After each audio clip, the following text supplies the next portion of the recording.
jelma menta wiridan ka kiai kula menta wiridan naon tuh wiridan paranti sugih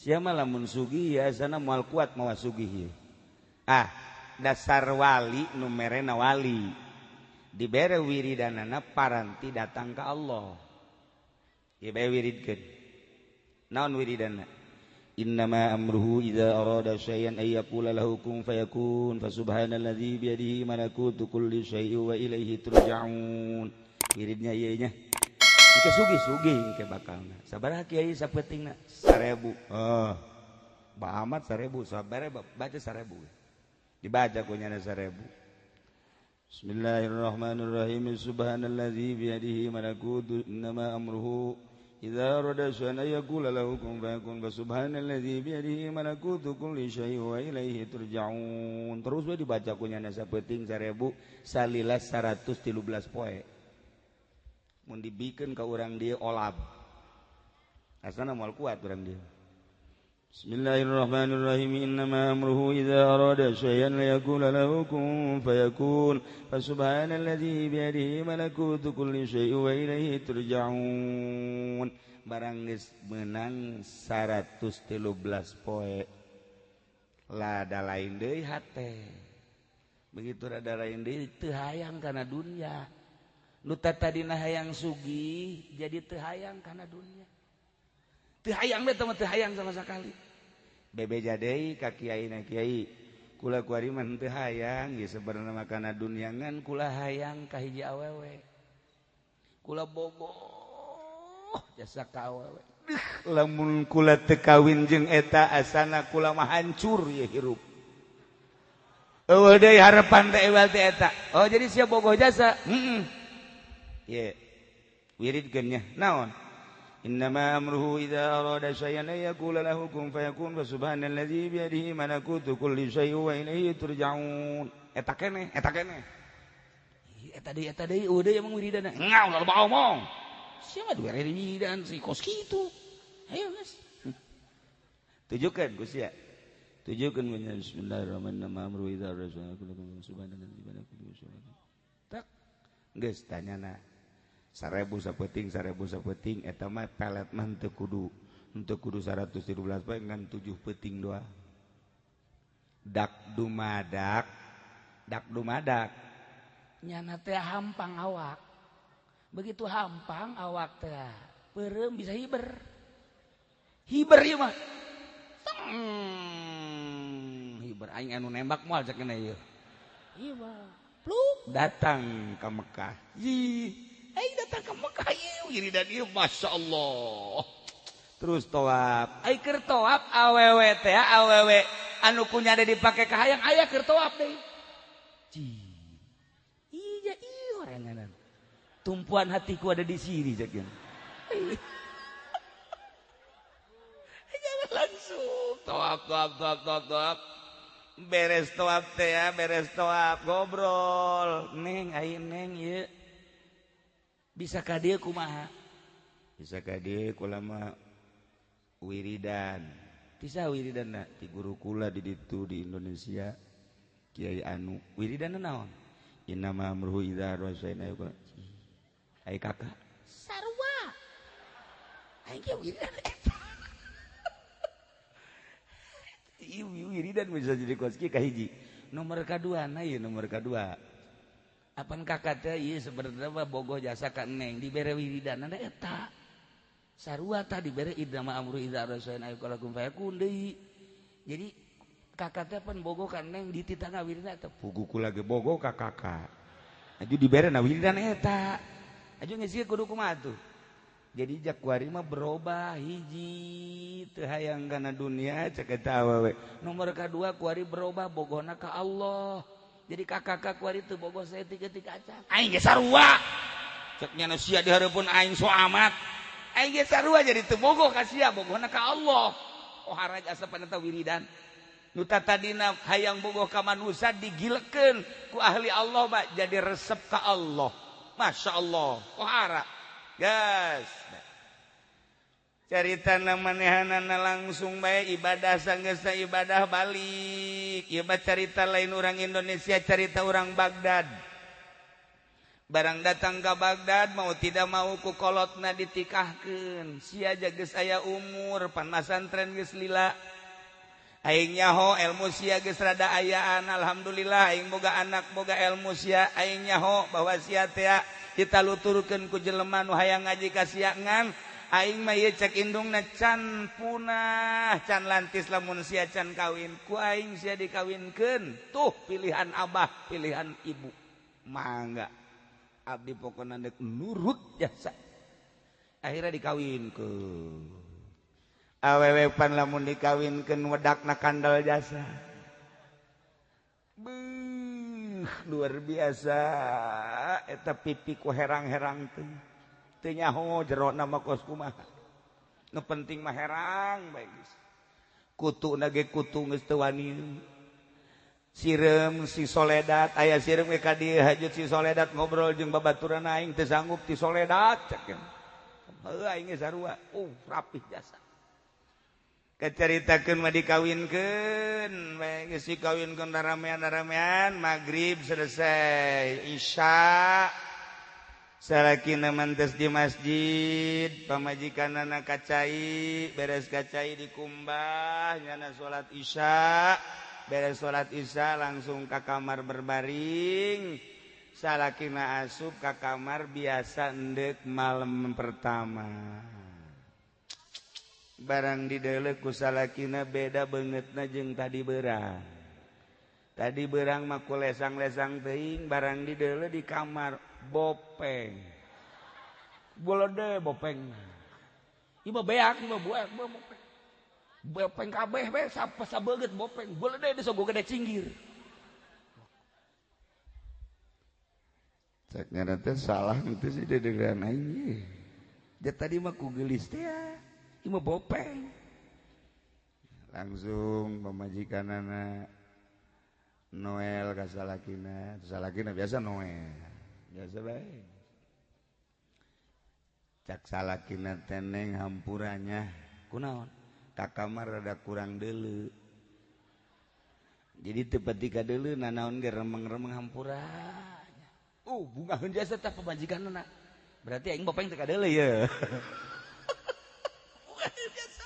bungaheun jasa alhamdulillah cak pamajikanna beuki pede bae nya di hareupeun salaki tadi teh berada ditutup-tutup barang ngadenge salaki kurang deuleu atuh diemrak-emrak teu kadeuleuan ieu isuk biasa ngobrol isukna biasa ngobrol terus ngobrol deui kak ai kakak kurang deuleu teh emang tikeur ieu apa kakara kuari-kuari ngadadak cak nyana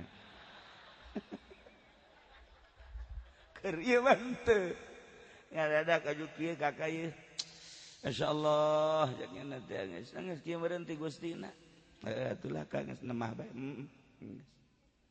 sebulan 2 bulan setahun tapi nyana dirahasiakeun bae ari maca Quran mah maca kitab jan teu buta ieu tapi ka pamajikan mah asal deukeut bae ka pamajikan bubutaan malah leumpang ge mentara dari tungtun ka pamajikan mentara dari tungtun mitohana ge mitohana ngomong eta salaki sia emang sebenarnya rada kurang deuleu kan heueuh bah nyana rada kurang deuleu tikeur ieu apa anyar pas kawin be bah kurang deuleu teu ka deuleu atuh sia bopeng sia teu ka deuleu can nyorang neuleu ka kula ge encan nyorang nyana ngomong-ngomong teu beungeut bopeng berarti teu ka deuleu bah ieu salamet ieu anak abah cek cenah salamet geus bae terus datang ke boga anak 1 2 3 4 5 loba anakan tapi tetep bopeng tinggal bopeng tetep anakan geus loba nah nu jadi masalah kunaon ieu lalaki diangkat ku Gusti Allah nu tadina sakadar ahli ibadah naik jadi pangkat sholihin begitu terus manehanana nutupan ka pamajikanana diangkat deui jadi wali Allah ulah sambarangan eta teh ngabungakeun pamajikan lain kudu ku duit ngabungakeun pamajikan teh lain kudu dibantuan ku tanaga Ieu nutupan kaisin pamajikan ti kawin datang ka anak baranakan nyana tetep bae ngakuna kurang deuleu ku sebab nyana mipindingan kaisin pamajikan haju ditutupan ku salakina diangkat jadi wali Allah. Beuh eta pohara jasa kuat jasa eta santri. Kasep aya di nyana, gagah aya di nyana, pinter aya di nyana. Boga pamajikan bopeng tetep bae cek nyana lah ieu geus nasib ti Gusti Allah. Dek dipimpiningan bae dek ditutupan diangkat jadi wali. Tah lamun ente yang jadi wali kawin kanu jore. Asana ye saminggu ge ditolak ku sia. Eta nutupan pamajikan lain lalagaan. Ya Allah ya Rabbi ditaekeun deui ku Gusti Allah, taekeun deui ku Gusti Allah. Bahkan indung bapa nama nyarita sia eta boga pamajikan betah. Alhamdulillah bah. Aja ieu moal dikukukeun moal. Ditanya moal hayang kawin jeung nu sejen moal bah.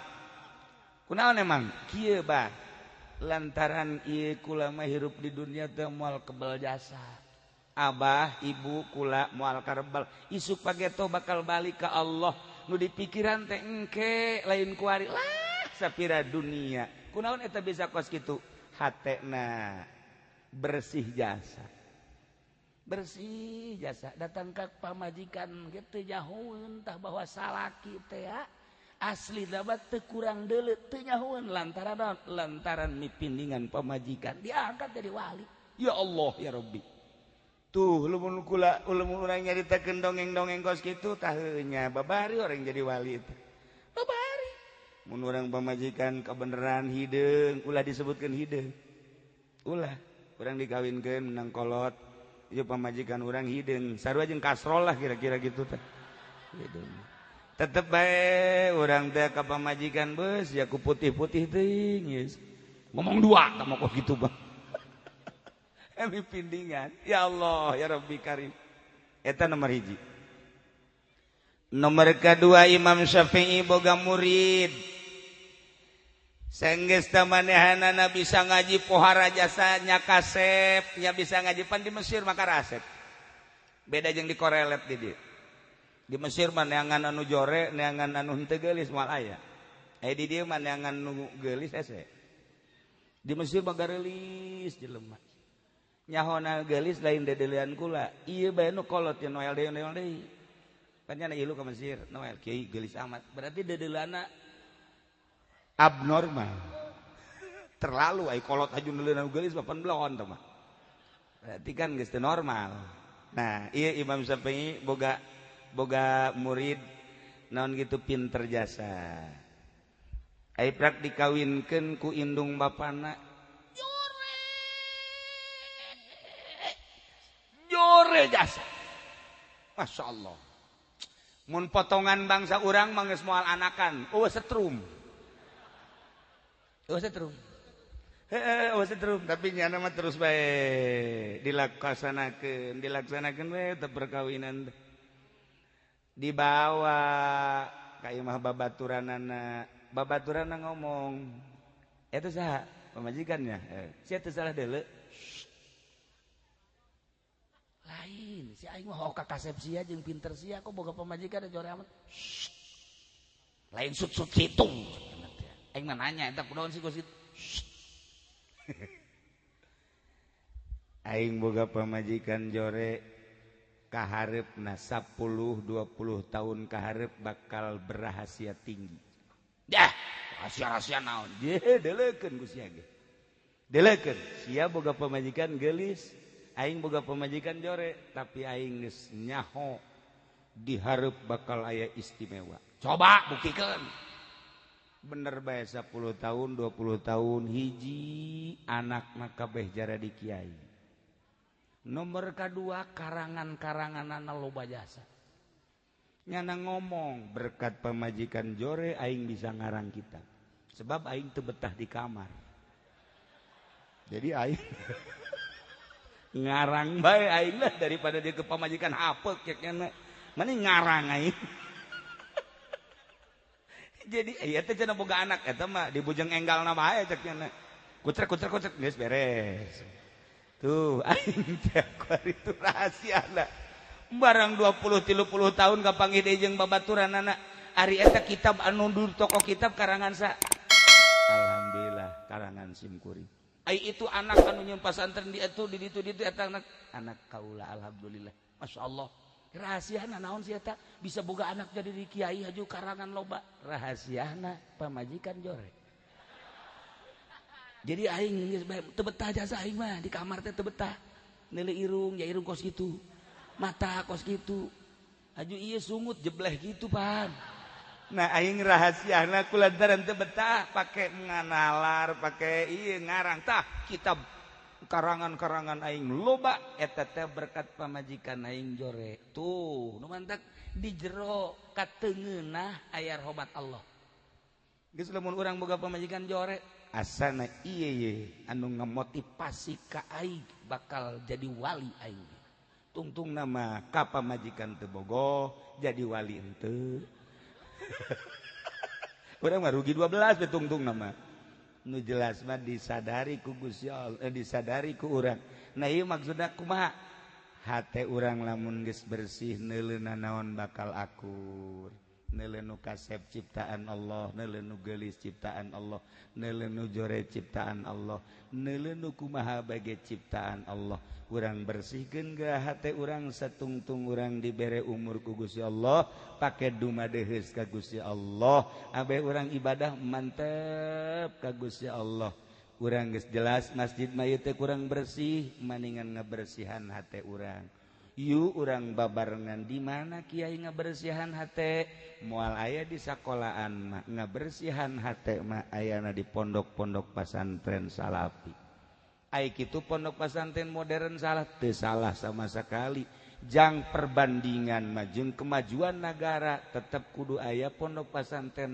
modern ketika urang endek nyaritakeun ka Allah ngabersihan batin saha bae di mana bae dunia urusanana pasti kembali ke pesantren salah endek kumaha bae ge kurang kumaha kimu pasir nyana di jurusan hukum ketika hayang kapanggih jeung Allah mah nyana tetep bae kasalapi di Garut aya seorang hakim deket ke pesantren gurukula di dinya manehanana eureun jadi hakimna kurang kumaha hebatna manehanana kunaon endek ka Allah horenganan teu bisa make jalan eta udah boga guru bahasa Inggris baheula kungsi lalagaan belajar bahasa Inggris nyana di Universitas Bandung ngaguruan Pak Aam ngaranna ngan kula mah haja dipicen teh bahasa Inggris ngan nyahona ngan hiji doang I love you doang hiji doang eta mah teu dileungit-leungitkeun antum asal anu gelis I love you say eta mah eta tadi leungit teh mah nah eta kumaha ketika nyana asup ka pondok pesantren nyaritakeun tentang ibadah kunyana ditinggalkeun profesi nyana sebagai guru bahasa Inggris di Universitas Bandung nyana eureun kabeh ge kembalina tetep ka pesantren salaf teu jore pesantren modern jang perbandingan jeung kemajuan ketika endeu ka Allah tetep ka pesantren salaf babarengan yu urang masing-masing ngabersihan batin jang menuju ka alam akhirat sebab di henteu teh ge urang bakal kapanggih jeung Gusti Allah Subhanahu wa taala bakal ditanya sabaraha taun hirup dipake naon ta umur dibere harta digunakeun naon tah harta dibere gagah pake naon tah gagah dan lain-lain sebagainya bakal ditanya mun urang geus bersih hate sakumaha tadi kawin jeung nu jore ge betah bae kawin jeung nu teu bogoh ge betah bae malah diangkat ku Allah pangkat urang